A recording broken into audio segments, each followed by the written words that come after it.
Welcome to episode 17 of the Rescued by Dragons podcast, Tales of the Brunch Club, a fantasy fiction podcast inspired by a weekly homebrew Dungeons & Dragons campaign.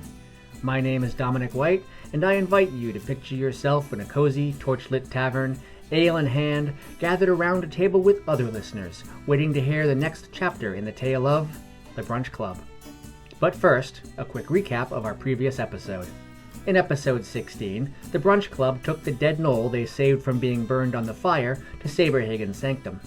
Drusilla used her ability to speak with the dead to try and find out why the gnolls attacked Wheaton. They learned a powerful druid named Rajat ordered the assault. The gnoll did not know why they were told to attack Wheaton, nor did he know what Rajat wanted with Vorjon. They agreed Rajat was likely the same druid Saberhagen scried on the day before. They decided it would be safest for Wheaton if they left for Elnor sooner than later. In appreciation for saving them, the mayor told them the town will renovate the lighthouse for them while they are away. They celebrated their good fortune by morning drinking, afternoon drinking, and night drinking at TJ's Tavern. And now, episode 17, The Cave on the Coast. Elora felt the warm sun on her face and knew it was morning. The insides of her eyelids glowed orange, and she refused to open them to the bright, unforgiving light. She contemplated rolling over and away from the sun, but her head hurt too much. It was best if she didn't move. If she was lucky, she thought, she'd just die right there. She thought she heard her name from some far-off place. "Elora," it said softly. "Elora, wake up." She tried to say, "fuck off," to the voice, but her lips seemed too dry to move. Her tongue felt like it had been pickled, then wrapped in cotton. Something grabbed her shoulder. Her instincts kicked in, and she grabbed the arm. She quickly sat up and brought her other arm back, ready to strike.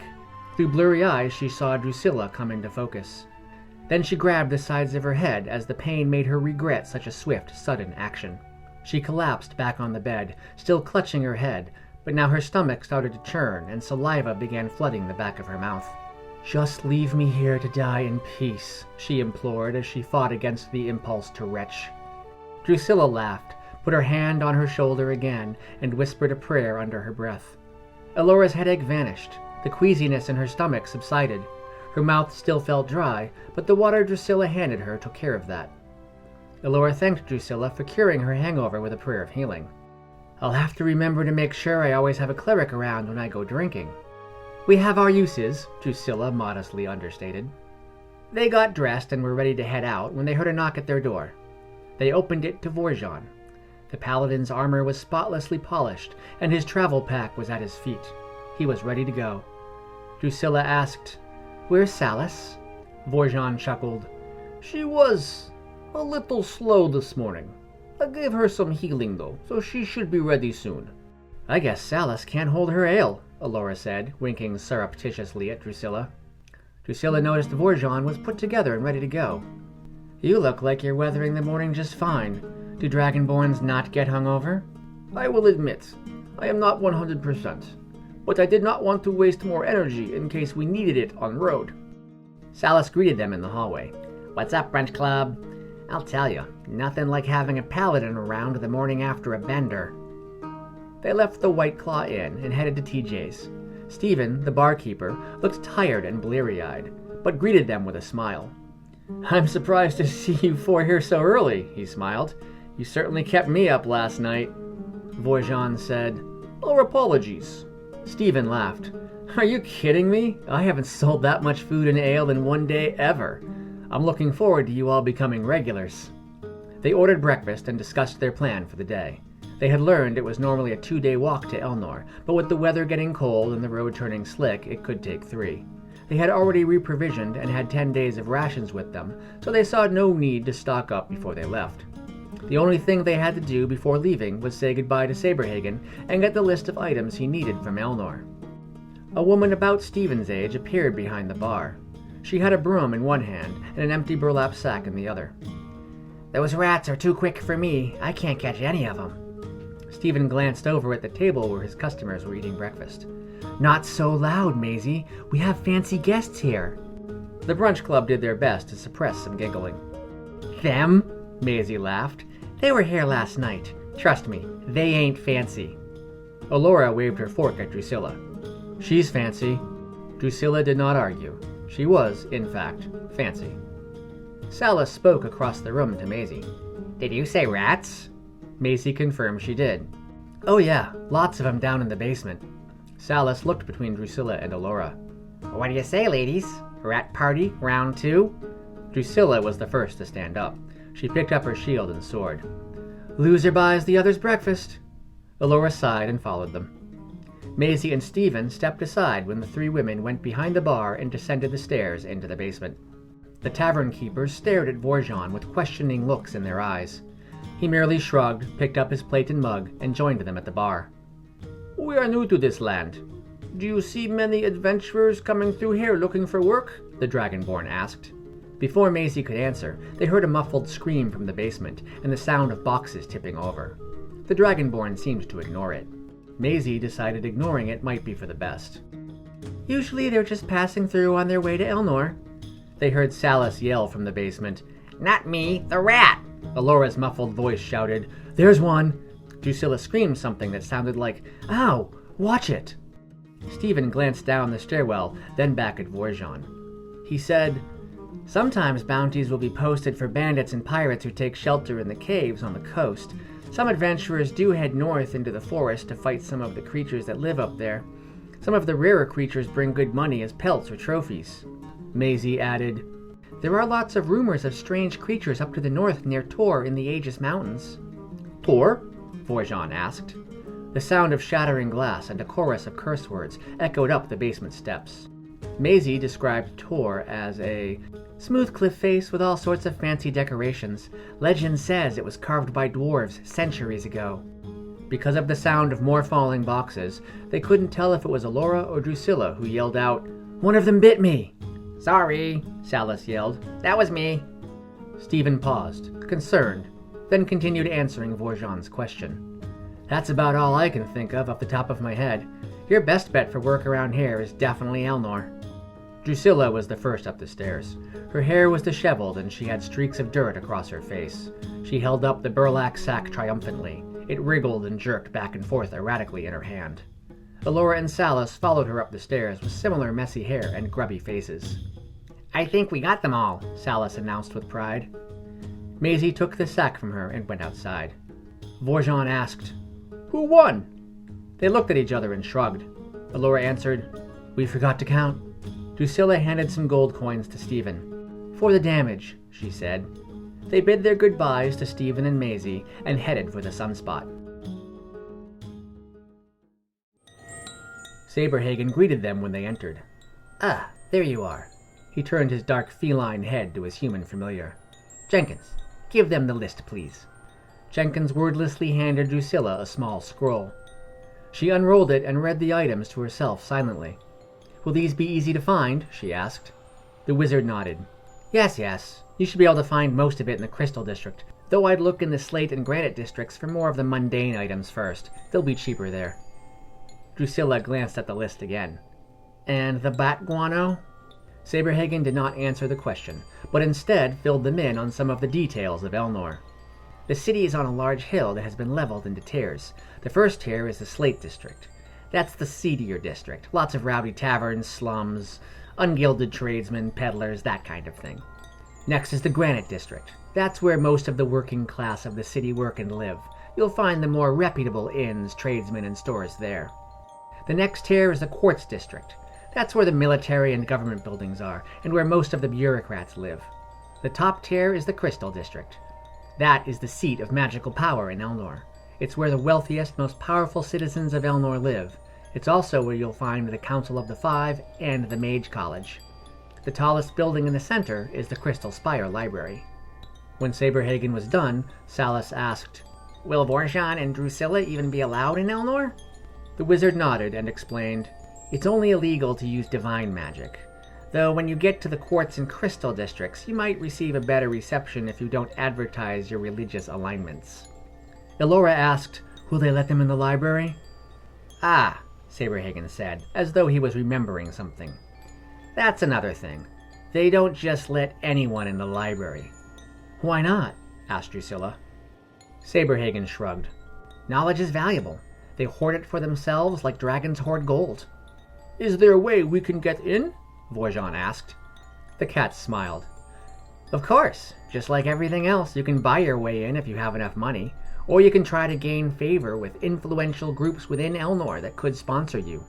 Either way, don't count on walking into the Crystal Spire Library on day one. It may take you a while. They thanked their new patron and began their journey to Elnor. The early winter air was cool, but the sun was bright and felt good on their skin and scales. There was a light coating of snow on the road. It wasn't icy, so they were able to maintain a steady pace. Vorjon shared with them the conversation he had had with Stephen and Maisie regarding interesting areas around Elnor. The road gradually moved closer to the coast, and by afternoon they could hear the distant sounds of the surf breaking against rocks. The road gently turned southward, giving them a distant view of where the forest sloped toward the water and transformed into a rocky coastline. They could see dark spots that looked like holes in the rocks or crevices between them. Salas pointed to them. Is that where the caves are supposed to be? I think so, Vorjon answered. After a few more minutes of walking, Alora pointed out muddy boot prints heading down a path that seemed to go in the direction of the possible caves. Should we check it out? The ranger asked. Rooting out some bandits might be a way to get in Elnor's good graces, Drusilla supposed.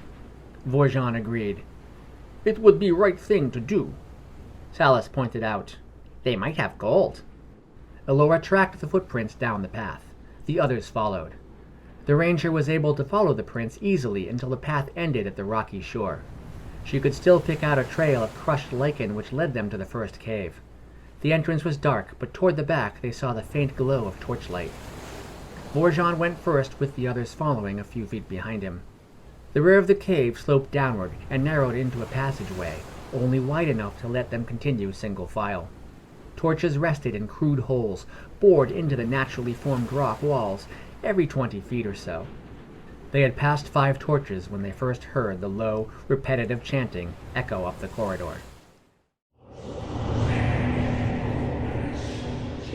The cave's downward slope got steeper, and the floor got wetter the deeper they descended. Vorjon and Drusilla moved carefully in front of Alora and Salas. The Dragonborn lost his footing on the slick rock, fell into a sitting position, and slid the remaining way down the chute of the cave. His armor clanked against the rocks and echoed up and down the hallway. The corridor eventually opened up into a larger cavern, and the floor leveled out. Vorjon's slide stopped in the middle of 13 figures, wearing red robes, with their hoods hiding their faces in shadows. The paladin, looking up at the draped figures, waved and said, Sorry, wrong cave. He quickly got to his feet, turned around, and began scrambling back up the way he came. A female voice came from the figure with the most ornate robe. Stop, she commanded. Vorjon felt the impulse to obey, but he shook the feeling off and continued into the tunnel. He made it a few feet before Drusilla, sliding uncontrollably on her stomach, ran into him and knocked them both back into the room. The pair got to their feet, but the robed figures closed in around them with daggers drawn. The woman who tried to command Vorjon to stop began chanting something that sounded ominous. She stopped chanting when a flaming arrow pierced her throat and disappeared. The arrow reappeared in Alora's quiver, from which it was quickly reloaded onto the ranger's bow and sent into the formerly chanting priestess's heart. Drusilla chanted her own quick prayer under her breath. When she finished, her and Vorjon were surrounded by a swirling cloud of spiritual ravens. The small birds chewed and clawed their way through the dozen remaining figures. Bright green light overpowered the orange glow of the torches when Salas's magic missiles slammed into the robed priests closest to her. Vorjon and Drusilla bludgeoned and carved their way through their attackers in the center of the crowd. Alora and Salas pierced and blasted the ones on the outside. The priests had no armor under their robes, and their daggers had little effect on the clerics and paladins mail. Within moments the priests were all dead or incapacitated, and the cave grew suddenly quiet. With the immediate danger over, they looked around the cavern. There were 4 passageways opposite from the one they had entered from. Vorjon held his forefinger up to his lips to ask for silence. They all listened carefully, but heard no sounds and saw no lights coming from the dark hallways. When they were confident they were safe, Allura smiled at the Dragonborn and Lunar Elf. "You two suck at being sneaky." Vorjon shrugged and looked down at the carnage around him. One of the robed figures was still breathing and seemed semi-conscious. He pulled him up by the front of his robe into a sitting position. "Why did you attack us? What were you doing here?" The man looked at the symbol of Bahamut on the paladin's shield. "Infidel," he said with contempt. He began chanting, "The arms of the deep, the many-armed creature. The arms of the deep, the many-armed creature." Drusilla slit his throat. When Vorjon gave her a puzzled look, she explained, "It sounded like he was summoning something. I didn't want to risk it." Vorjon nodded with approval. He walked to the body of the priestess. She was the only one wearing a necklace. A silver and lapis lazuli pendant in the shape of a stylized squid hung from her chain. The paladin took it and put it in his pack as he guessed out loud, "Information about this cult might be valuable in Elnor." The rest of them checked the bodies and found nothing more than the ineffectual daggers and a small amount of silver between the lot of them. Salas observed, "Whatever they were doing down here, it wasn't for the money." Drusilla looked at the doors in the cave behind them. "Should we check them out?" Vorjon shook his dragon-like head. "No, we have no idea how many more might be in caves. We should report this to Elnor, then offer to lead them back here." The others agreed that this was the most prudent choice. They made their way to the road, going back the way they came. After putting a couple more miles behind them, they found a comfortable-looking clearing near the side of the road, where they made camp for the night. This tale will continue next week in Episode 18. Episode 17 was written by Dominic White, and based upon a Dungeons & Dragons campaign created by our Dungeon Master, Brian Messmer. Valuable contributions to the story were added by the role-playing of J.P. Black, who plays Drusilla, Liz Richard, who plays Allura, Anna Flemke, who plays Salas, Dominic White, who plays Vorjon, and Brian Messmer, who plays everyone else. Ambience and effects used with permission by Michael Gelfi. If you enjoyed this podcast, please help us out by sharing it with your friends. We'd appreciate it. More information about Rescued by Dragons and ways to support this podcast can be found at rescuedbydragons.com. You can follow us on Instagram at Rescued by Dragons and on Twitter at Rescue Dragons. Thank you for listening, and please join us next week to find out, along with the rest of us, what happens next.